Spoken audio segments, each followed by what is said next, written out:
parfait. Eh ben alors je t'envoie soit aujourd'hui... Art de la communication, gestion promotion, CSTI et infomédia.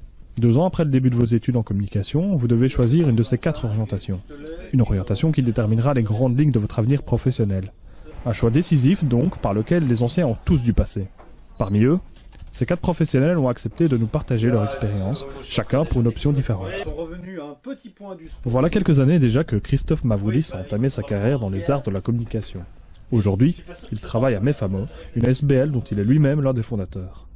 Donc ici chez Mefamo, donc je suis un des fondateurs de la SBL, je suis également un peu multitâche, donc je suis essentiellement réalisateur, mais je touche également à la production, au montage et à l'écriture notamment. Un travail qui le passionne et dont il rêve depuis très longtemps, mais qui n'empêche bien sûr pas l'existence de quelques inconvénients. Le grand avantage, c'est que je fais ce que j'aime, je fais quelque chose que j'ai envie de faire depuis déjà que je suis adolescent.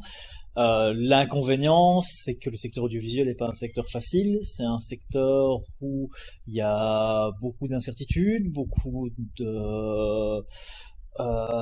doutes, pas toujours beaucoup d'argent, voire quasiment pas d'argent, et c'est un secteur où il faut persévérer pour prendre sa place. Selon lui, l'audiovisuel est un secteur en évolution permanente où règnent de nombreuses incertitudes. La réalisation ici, en Belgique, on est en train de complètement structurer l'industrie du cinéma. Elle n'est pas encore, c'est pas encore industriel comme ça peut l'être en France ou dans d'autres pays. Donc, c'est amené à évoluer. Dans quelle direction? C'est assez difficile à dire, parce que maintenant, la création audiovisuelle, ce n'est plus que le cinéma ou la télévision, justement, il y a de nouveaux médias, il y a le web, il y a les tablettes, il y a toute une manière maintenant de penser la narration qui est en train d'évoluer. Donc, où est-ce qu'on en sera exactement dans 10 ans? C'est difficile à dire. Peut-être qu'on parlera tous anglais, parce qu'il y aura peu que d'argent là-bas, peut-être qu'on sera tous sur le web, peut-être qu'il y aura quelques élus qui auront accès aux salles, et que d'autres films seront exclusivement disponibles en VOD.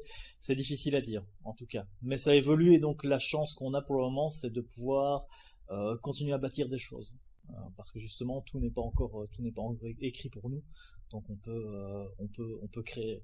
Donc il y a une incertitude, mais en même temps, c'est une opportunité pour créer des nouvelles choses. Changement de cap, direction Bruxelles, plus précisément clinique universitaire de Saint-Luc, où on retrouve Caroline Bleu pour l'option gestion-promotion. Depuis 5 ans, elle a intégré cet établissement en tant que chargée de communication. On s'occupe, donc moi et mes collègues, on s'occupe autant de la communication interne que externe de l'hôpital. Donc au niveau de la communication interne, on a des publications à destination des membres du personnel pour qu'ils soient tenus au courant de l'activité de l'hôpital, des écrans d'information que l'on pilote aussi sur lesquels sont diffusées des informations. Et au niveau toujours interne, on a l'intranet qui leur permet d'être informés et d'avoir toutes les procédures nécessaires sur une même plateforme. À l'externe, nous communiquons beaucoup avec les médias, donc nous envoyons des communiqués de presse, on organise des conférences de presse pour les journalistes sur des thèmes médicaux précis. Et nous gérons aussi l'activité du site web de l'hôpital, ainsi que les informations à destination de nos patients. Un travail très varié, ce qui n'est pas pour lui déplaire. Ça, c'est quelque chose que j'apprécie particulièrement dans mon travail, c'est la diversité des tâches, la diversité des intervenants qu'on est amené à croiser dans l'hôpital, puisqu'on est 5000, donc on croise énormément de monde. Et la diversité, j'ai jamais 2 journées qui se ressemblent, je suis toujours amenée à faire des choses très différentes. Selon elle, comme le secteur évolue sans arrêt, les opportunités d'emploi ne devraient pas manquer. Cette évolution, elle a d'ailleurs elle-même expérimenté avec l'arrivée des médias sociaux. Pour l'instant, je suis tout à fait ravie ça fait 5 ans que je travaille ici à Saint-Luc et en 5 ans, il y a énormément de choses qui ont évolué. Donc j'ai eu l'impression d'avoir vraiment pu évoluer avec le métier de communicateur qui est de plus en plus important au sein des institutions finalement, parce qu'on fait de plus en plus appel à une ou plusieurs personnes dans un service de communication pour les grosses entreprises ou même les petites ou moyennes entreprises. Et je pense que ce n'est pas une fonction qui disparaîtra, puisque surtout dans un hôpital, on a besoin de quelqu'un ou de plusieurs personnes pour diffuser les messages au sein d'une si grande institution. On est ce qu'on appelle un service de support, mais récemment, par exemple, une nouvelle tâche m'a été confiée, à savoir la gestion des médias sociaux de l'hôpital. Donc on s'ouvre à la nouvelle technologie, aux médias sociaux, à Internet. Et donc maintenant, j'ai la mission de développer les médias sociaux pour l'hôpital, ce qui est quelque chose que je n'aurais pas pu imaginer il y a 5 ans, au moment où j'ai commencé à travailler. Retour à Liège, de nouveau dans le monde de l'audiovisuel, mais cette fois-ci au cinéma, le Palace. Charles Doncin a choisi cette institution pour y mettre en pratique ses connaissances en communication scientifique, technique et industrielle au sein du département management. Par rapport à mon travail, en CSTI, on pratique énormément la vulgarisation. La vulgarisation, moi, je la pratique, je dirais, quotidiennement dans mon travail, surtout vis-à-vis des clients, parce qu'il faut des fois leur expliquer pourquoi est-ce qu'il y a un problème technique, pourquoi est-ce que ça ne fonctionne pas, parce que le client a besoin d'être rassuré ou il a besoin d'explications, mais également par rapport aux collaborateurs du groupe, à qui il faut pouvoir peut-être expliquer une décision, quelles sont les implications de cette décision, que va-t-il se passer. Ces fonctions, il les exerce avec un horaire décalé, plutôt problématique pour la vie sociale, mais avantageux lorsqu'on n'est pas très matinal. Les horaires sont un avantage et un inconvénient en soi, parce que finir tard la semaine ou le week-end, bon, pour la vie sociale, c'est pas toujours évident. D'un autre côté, commencer tard, ça permet de dormir plus tard, et quand on n'aime pas se lever trop tôt comme moi, c'est vraiment, vraiment parfait. Un autre point positif, c'est le fait de travailler seulement 4 jours semaine, ça nous donne quand même 3 jours de congé. Autre avantage lié à ma fonction, c'est que vu que je gère plusieurs départements, c'est un travail qui est très enrichissant. Je n'ai pas le temps de m'embêter. Je peux passer d'un dossier à l'autre, d'un département à l'autre. C'est très, très enrichissant. Les changements de technologie affectent décidément tous les secteurs de la communication. Les métiers de la CSTI n'y échappent pas. Charles Doncin le confirme. À l'heure actuelle, je pense que la fonction ne va pas spécialement beaucoup évoluer, dans le sens où on a besoin de ce type de manager au même titre que mes collègues.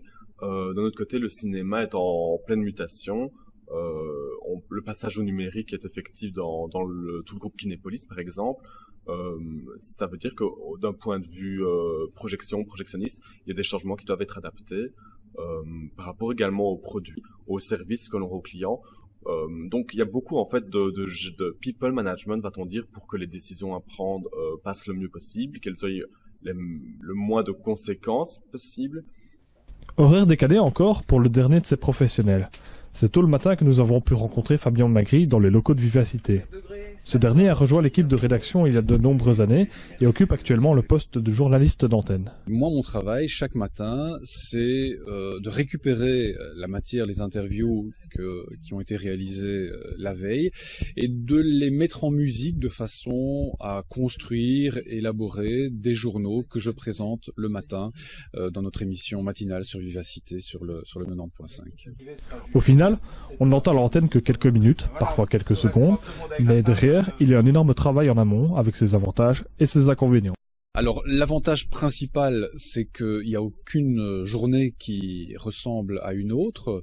J'ai chaque fois envie de dire que je vis une journée différente parce que les événements ne sont jamais exactement les mêmes d'un jour à l'autre. Les dossiers évoluent, les informations évoluent aussi, les interlocuteurs changent. C'est le gros avantage, effectivement, c'est la diversité du travail. L'inconvénient, c'est peut-être d'abord le stress et la pression qui est liée à ce genre de travail.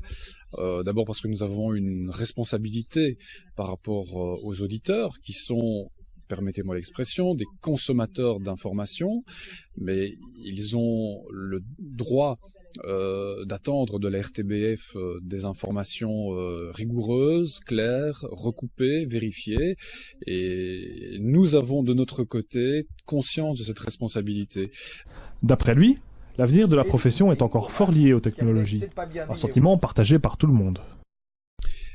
Fondamentalement, je ne pense pas que la profession de journaliste va changer. Depuis qu'elle existe, cette profession, cette fonction consiste à aller à la recherche d'informations et à la vérification des informations que nous sommes amenés à traiter.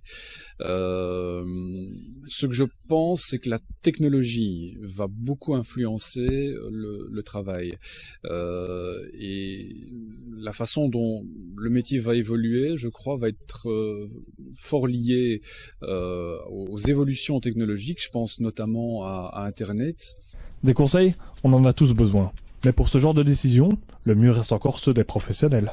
La chose qui serait pour moi à conseiller, c'est de tourner le dos à toute tentative à toute volonté, toute velléité de vedettariat. C'est-à-dire que, surtout si on se lance dans le cinéma, qu'on veut devenir réalisateur, c'est justement ne pas sauter à pieds joints dans ces tendances fort actuelles qui consistent à...